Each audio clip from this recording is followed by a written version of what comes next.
Dear students, Assalamu alaikum. Today we are going to talk about our course Special Topics in Biochemistry, course code CHEM 6462, lecture number 2. The topic of our today's presentation is the continuation of our lectures on contemporary biochemistry and molecular biology techniques.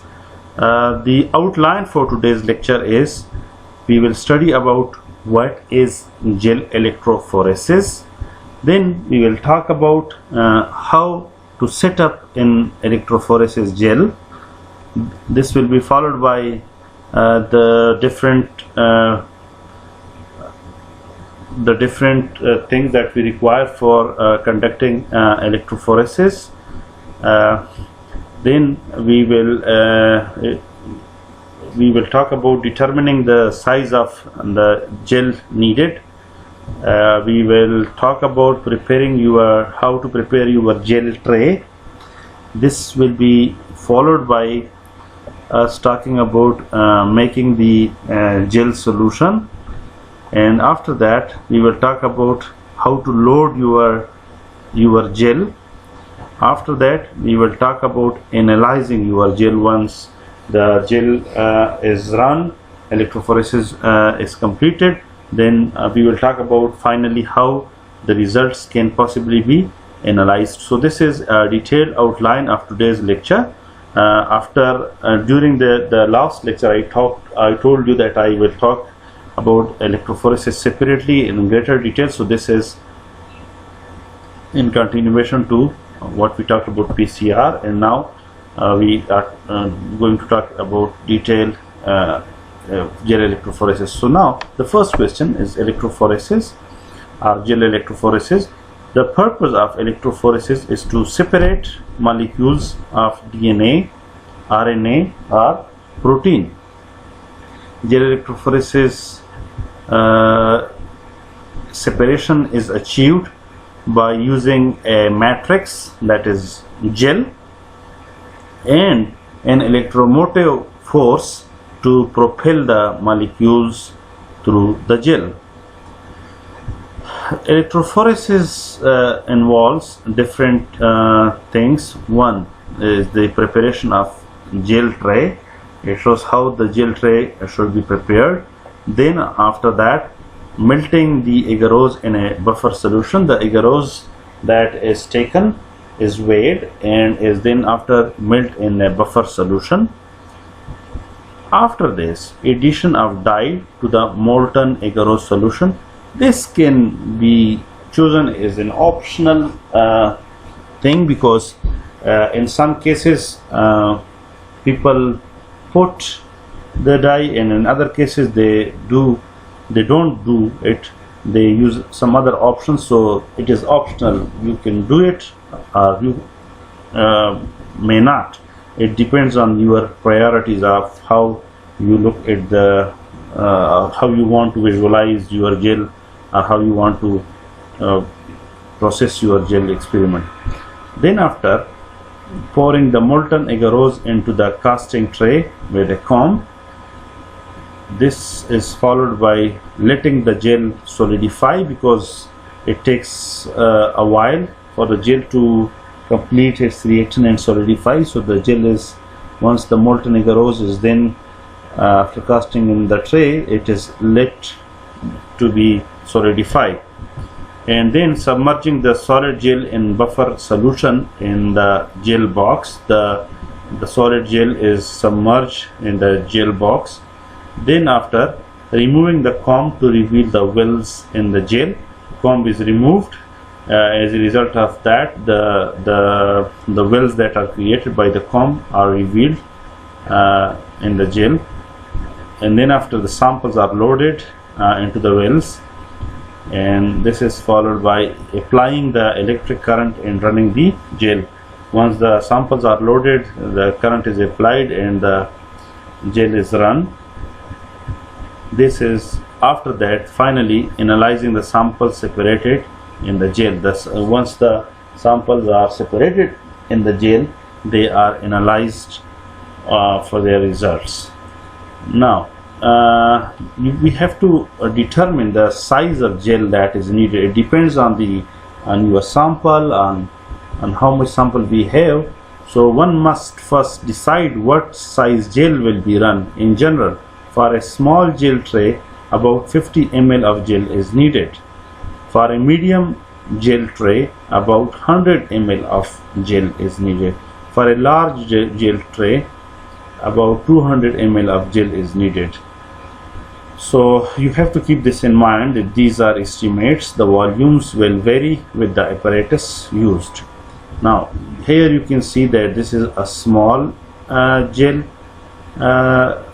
assembly, and this is the medium, and this is the large. So it depends for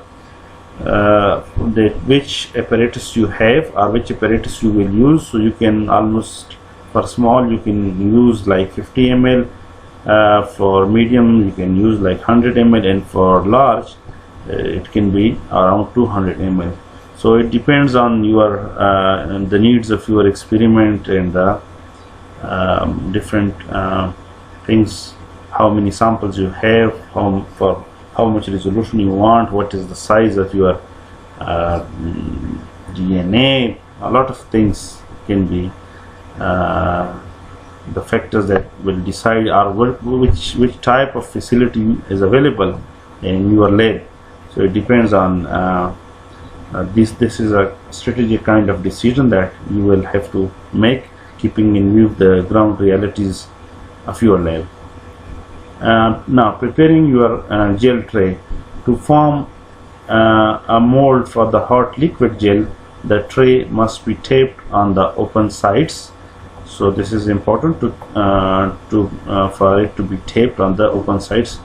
And to accomplish this, pull one piece of making tape over the open side, leaving about 1 cm on the bottom to fold it over, thus making a good seal. Pour the gel in and insert the gel comb and let the gel cool. And after this, remove the tape and comb, and the gel is ready for use. Here how it is what we are talking about. To form a mold for the hard liquid gel, the tray must be taped on the open side. So you have to tape it on the open side, and then once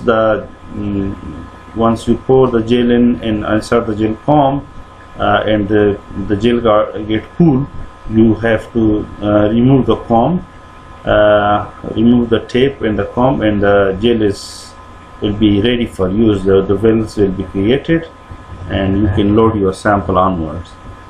Now we talk about how this gel is made. So making the gel solution. For making the gel solution, weigh out the appropriate amount of agarose powder.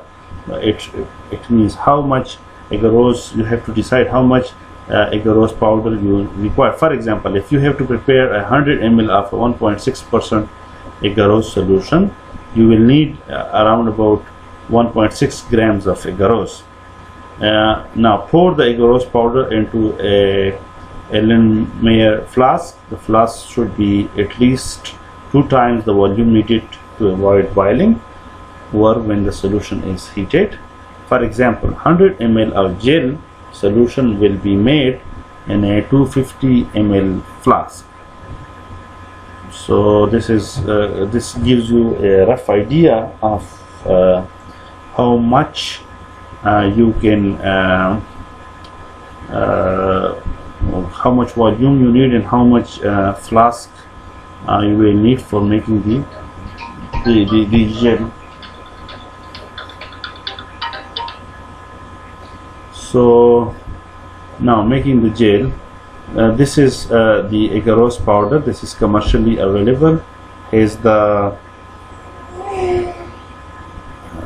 the consistency of fine sugar, non-toxic.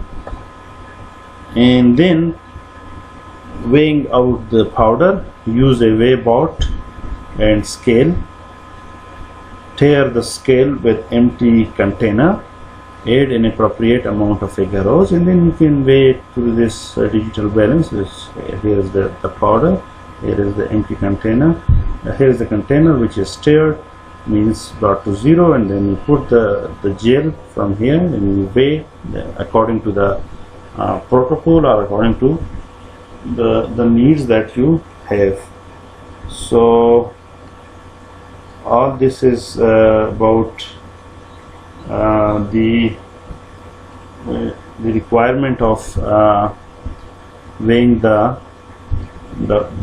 powder, and then in continuation of the making the gel, what we need is that add the appropriate volume of buffer to the agarose powder, and then the commonly used buffers are TAE or TBE. They are used as buffers. The buffer, what will they do is that they control the pH of the solution, and the salts and the buffer improve conductivity of the electricity.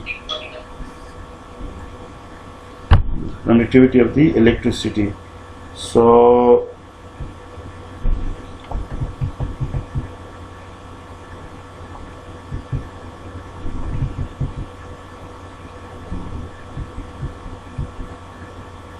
now, commonly TAE or TBE are used as buffer. The buffer control the pH of the solution, and the salts in the buffer improve conduction of electricity. The buffer, the TAE and TBE buffer are available commercially. Now, cover to prevent water loss in microwave initially at high power for 60 seconds per 100 ml of solution. This is how you cover it. Remove and carefully stir by swishing the solution.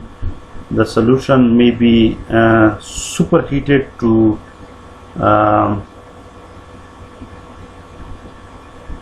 so wear oven gloves. You have to use oven gloves.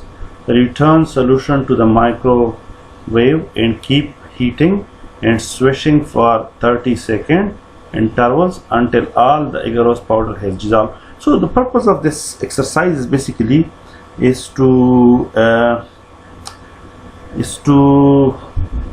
take the powder, agarose powder, put it in the buffer, and make a solution of the buffer so that the powder gets completely dissolved. This is usually generally achieved with the help of microwave oven. So you have to be very careful while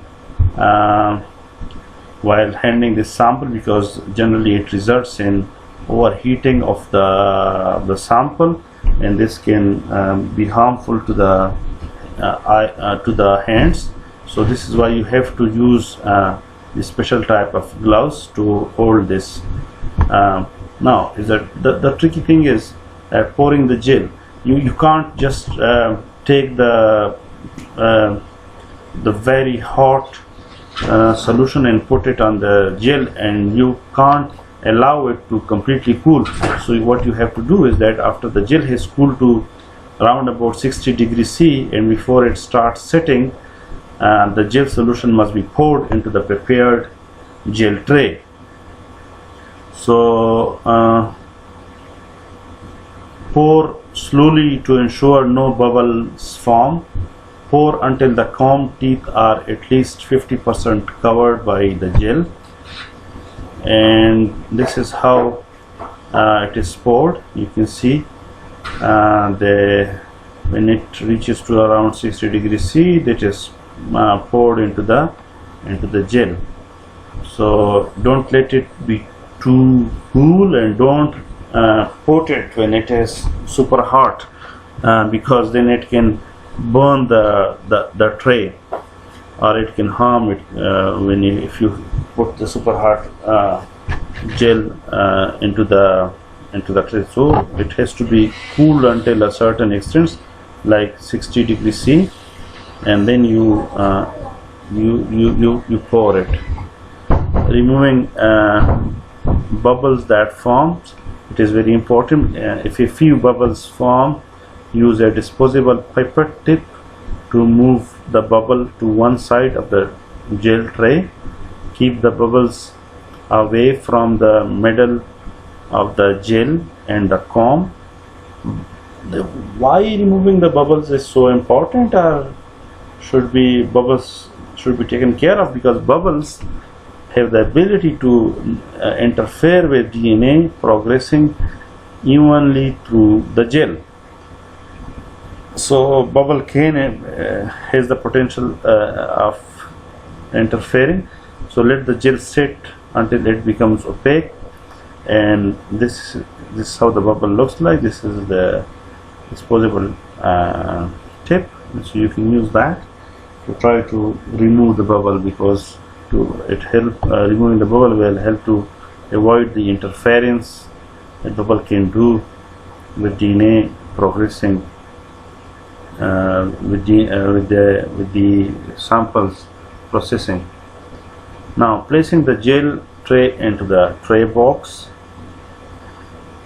what you will do is that carefully remove the tape from your gel tray and place the gel tray with gel in the tray box. Add the trace buffer, same buffer that was used to form the gel, into the tray box until the level of buffer is 4 or 5 millimeter above the gel. Remove the comb carefully. The holes made by the comb will become the wells. This is where the DNA samples are placed. Now this is remove the tape carefully from each end of the gel and carefully remove the comb. Once you remove the comb, you will see that these places, they become the wells. This is where the sample can possibly be loaded.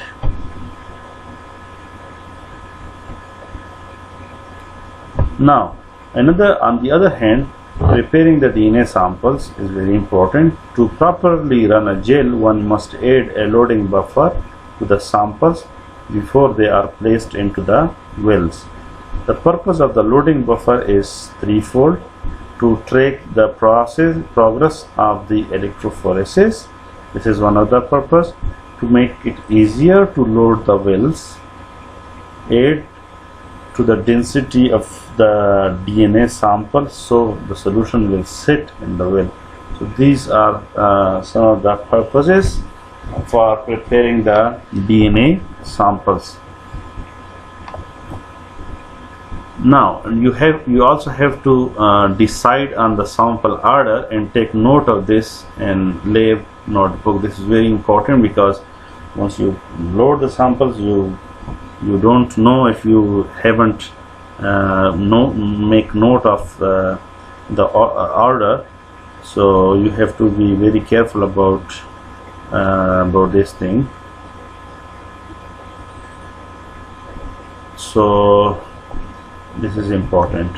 Now put up to 20 microliter of a DNA sample in a clean tube and add 5 microliter of loading buffer to the sample. This is how the sample is being loaded.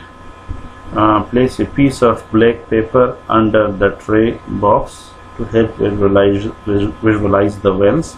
Carefully withdraw the sample from the tube with a pipette. Gently pipette the sample into the well. Keep track of the order in a notebook. So these are the points that are important for loading your gel. This is how it looks like. The researcher is loading the sample with the help of micropipette. The micropipette tip. This is the micropipette, and these are the wells where the samples are being loaded. Now you have to keep in mind to leave some wells free for the ladders. Ladders, is I told you before, are size standards that assist in identifying the size of a sample after the gel has run. You should leave a space between your samples and the ladders. The last wells on either side of the gel are usually left empty as these lanes do not run properly. So you have to keep this in mind. Now, once the sample is loaded, attaching your tray box to power supply.